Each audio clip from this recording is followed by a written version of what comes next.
All right, let's get right into it. We're going to deconstruct one of Bob Dylan's most celebrated and honestly most mysterious songs. I mean, this is a track that wasn't even officially released for over a decade, but now so many people consider it a true masterpiece. We're talking about Red River Shore. Right from the jump, these lines just set the entire mood. You know, it's a song about coming back, but it's not a homecoming.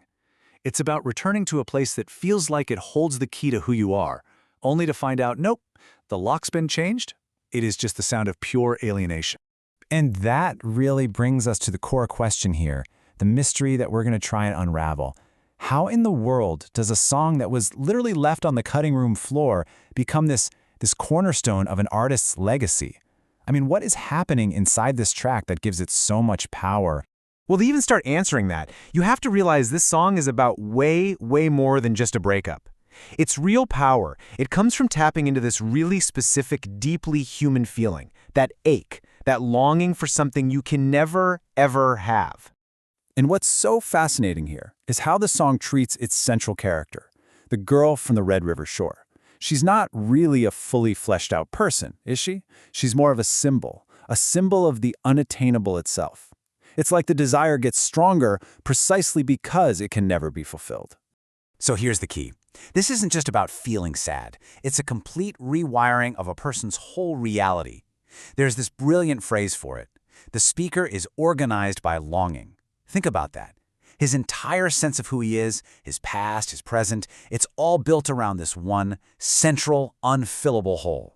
You know, there's actually a fantastic term for this feeling: emotional asymmetry. It's that state where your attachment to a person or maybe a memory is just absolute, but the world, it just can't or maybe won't give that feeling back with the same intensity. And this song, it lives entirely in that gap, in that imbalance. And this comparison here just nails how the song treats memory. For most of us, memory is like a closed record, right? Something you look back on.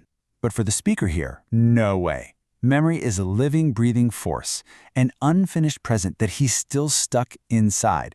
There's absolutely zero closure here. In fact, you could say the whole song is built on resisting it.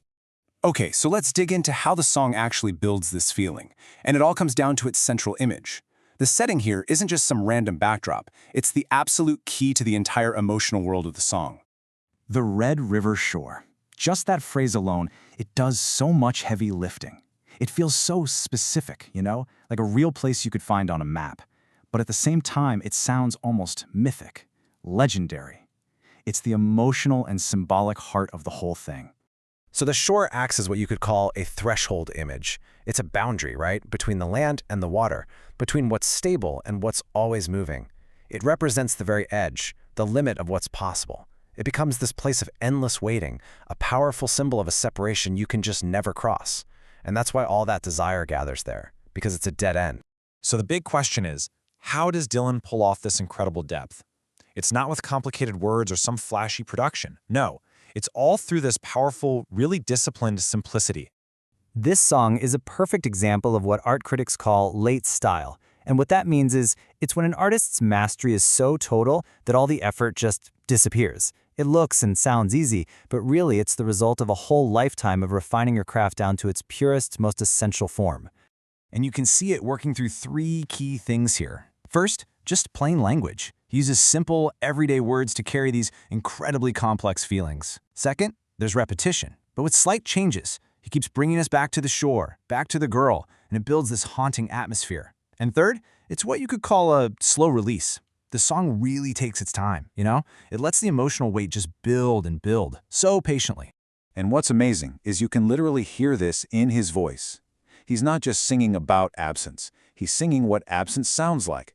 The way he phrases things, it's hesitant. It's almost like he's thinking his way through the memory in real time.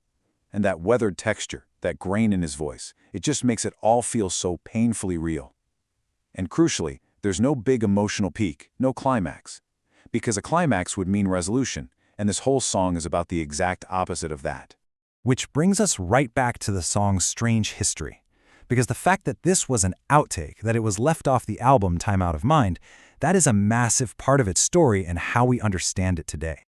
I mean, just look at this journey. It was recorded way back in 1997, but for 11 years, it was basically the stuff of legend. a ghost of a song, just circulating on bootlegs among collectors.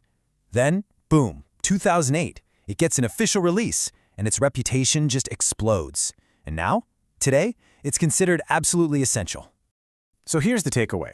Leaving a song off an album doesn't automatically mean it's a failure. There's a great line about this. Omission is not always a sign of weakness. Sometimes it's just a choice, a choice about an album's specific tone or what it's trying to say. And the effect of its official release was just transformative.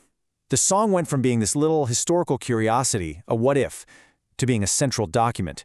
Seriously, you can't fully understand Dylan's late career comeback without grappling with this song. The archive literally changed the story. And so, at the end of it all, we're left with this really haunting question that the song kind of forces us to ask ourselves. In art, and maybe in life too, why is it that sometimes a story without an ending, a feeling that never gets resolved, why does that sometimes feel more profound, more honest, more truthful even, than a story that ties everything up in a neat little bow?